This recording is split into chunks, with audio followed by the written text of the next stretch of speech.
Bonjour, alors c'est pour répondre à une question d'un de mes élèves, toujours par rapport à notre science-fiction Genomics Asteroid, qui paraîtra en version française d'abord. Et donc, un de mes élèves a fait remarquer qu'on a des jumeaux dans l'histoire, des frères jumeaux, dont l'un a fusionné avec une machine avant de démarrer la mission pour partir dans l'espace. Et il est décédé à l'âge de 94 ans. Donc remarque évidemment des étudiants et des élèves, comment ça se fait, si son frère jumeau a 94 ans, il part dans l'espace, on a un problème. Ok, très bien. Alors on a imaginé en fait, toujours un autre élève qui a donné cette solution, que la maman du biologiste, puisque nos deux frères jumeaux, il y en a un qui est biologiste et l'autre qui est astrophysicien, et ce sont les deux moteurs de la mission, enfin qui conduisent la mission dans l'espace, pour aller sur une autre planète, en l'occurrence un astéroïde. Et oui, c'est une mission low cost. On fait comme on peut, on veut rester sous les radars. On est en mode furtif, un genre de start-up. SpaceX, mais avec moins de budget et en mode start-up, vous voyez un petit peu. Et donc, comment on va faire pour que l'autre frère soit plus jeune, tout en étant un frère jumeau, techniquement. On y tient beaucoup. Parce que les deux frères ont un tempérament assez fort. Vous imaginez deux spécialistes, un biologiste, un astrophysicien.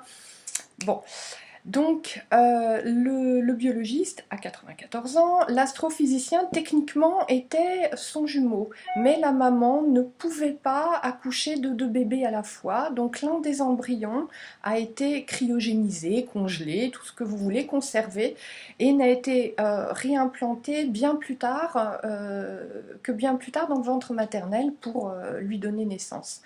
Ce qui fait que notre frère jumeau astrophysicien, techniquement, est bien le frère jumeau du biologiste, mais a un écart d'âge d'à peu près 20 ans et donc est plus jeune. Ce qui évidemment contribue encore à augmenter la compétition entre les deux frères.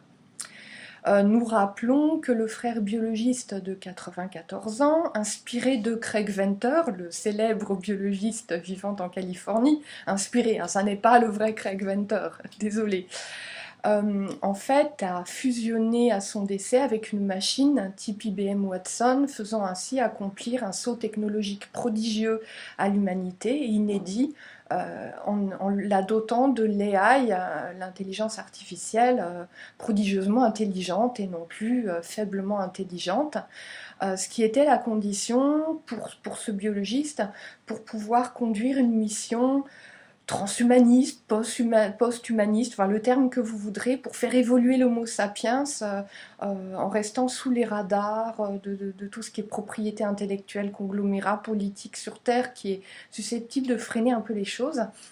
Et donc pour lui, c'était la condition d'avoir cette intelligence artificielle très fortement intelligente.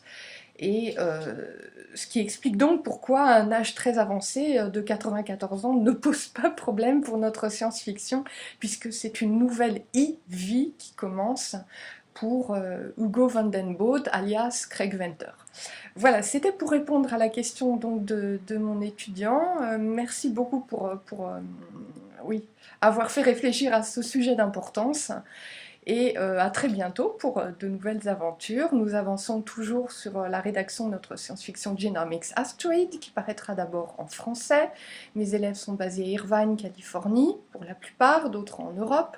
Nous travaillons avec la collaboration d'une géopoliticienne, professeure en université en collaboration internationale et en collège en histoire-géographie, pour mieux se renseigner sur toutes les parties géopolitiques et particularités culturelles fortes sur des continents comme l'Inde, l'Asie, enfin voilà, tout ce qui pourrait nous échapper. On ne peut pas tout savoir à soi tout seul, donc il faut toujours mélanger les domaines.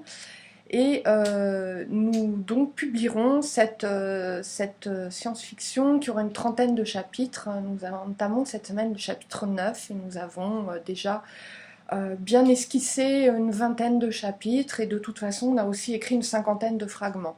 Mais l'histoire sera réellement centrée autour des vraies interactions de nos personnages, c'est ce qui nous préoccupe le plus, et on essaye de rester dans les limites de la science raisonnable d'aujourd'hui, donc on ne se dote pas de super pouvoirs, si ce n'est quand même la fusion d'un biologiste avec une machine à son décès.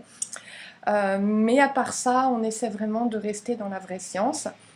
Donc non, nous ne savons pas aller encore plus vite que la vitesse de la lumière, désolé. C'est pour ça d'ailleurs que nous nous rendons en toute modestie sur un astéroïde dans des, on va dire, dans des navettes spatiales un petit peu low cost, voilà, SpaceX, mais en low cost. Ne manquez pas nos aventures, je vous tiendrai au courant, vous aurez des updates, des mises à jour. À très bientôt, merci, bonne semaine, ciao, bye.